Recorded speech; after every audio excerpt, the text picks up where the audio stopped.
2001 میں اللہ تعالیٰ نے سعادت حج کی دی، تو پھر میں حج پہ جب گیا واپس آیا تو پھر میں نے کتاب اپنی سفر نامہ حج جو ہے وہ الف میم کے نام سے اس کا ہے، الف اللہ میم محمد صلی اللہ علیہ وسلم. تو دیسین ولایت کے بھی 2 ایڈیشن شائع ہوئے اور الف میم کے 3 ایڈیشن شائع ہوئے ہیں.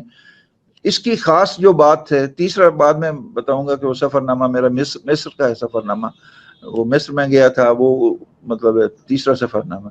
الف میم کی خاص بات یہ ہے کہ ایک تو وہ مطلب ثواب کا کام ہے، دوسری بات یہ ہے کہ جو لکھنا ہے نا اس میں احتیاط بڑی ضروری ہے، پھر نالج بہت ضروری ہے، اور اس کے بعد اسی بہانے سے ہمیں مطلب کلام پاک کا مطالعہ کا مثلا موقع ملا.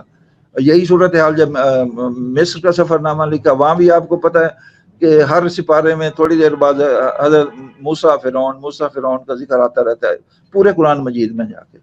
تو اسی بہانے مطلب کلام پاک کو بھی مطلب پڑھنے کا موقع ملا ہے. تو اس میں تو الف میم کی خاص بات میں آپ کو یہ عرض کرنا چاہوں گا، میں بہت ہی گناہگار سا بندہ ہوں، لیکن قبولیت تو اللہ کی مہربانی ہے کہ لوگوں نے، آپ یقین جانیں کہ وہ فون آتے رہے کہ جی ہم آپ کی کتاب پڑھ کے عمرے پہ جا رہے ہیں، ہم آپ کی کتاب پڑھ کے حج پہ جا رہے ہیں، جو میرے لیے بہت مطلب بڑی بات تھی.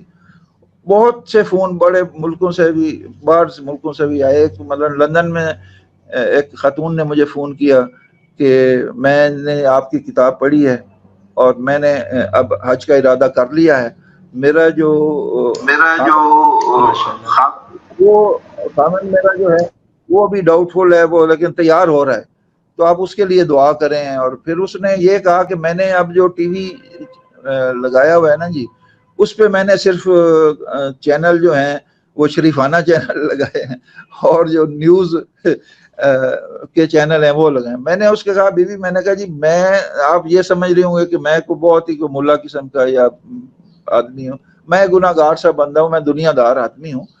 تو آپ اس طرح کا دین اور دنیا کو ساتھ ساتھ چلنے دیں، دین اور دنیا کو ساتھ ساتھ رکھنا چاہیے. اسلام میں کبھی یہ نہیں ہے کہ راہبانہ تصور نہیں ہے.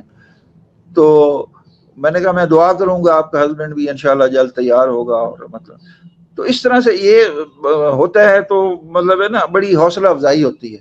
ابھی میں عرض کروں کہ پچھلے دنوں ہمارے ایوب خاور صاحب، آپ جانتے ہیں کتنے بڑے پروڈیوسر ہیں، اور آج کل وہ مذاکرات وہ کر رہے ہیں. انہوں نے میری کتابیں ان کو میں بھیجی تھی اور انہوں نے پڑھی. تو ایک رات میں بازار میں پوتے کو لے کے اس کی چپل وغیرہ لینے گیا تھا دکان، تو ایوب خاور صاحب کا فون آیا. میں نے کہا جی خیریت سر، ٹھیک ہو؟ کہتے ہاں جی. کہتے جی میری بیگم آپ سے بات کرنا چاہتی ہیں. میں نے کہا خیریت ہے؟ کہتے جی انہوں نے مجھے اصرار کیا ہے کہ محسن سے میری بات کراؤ.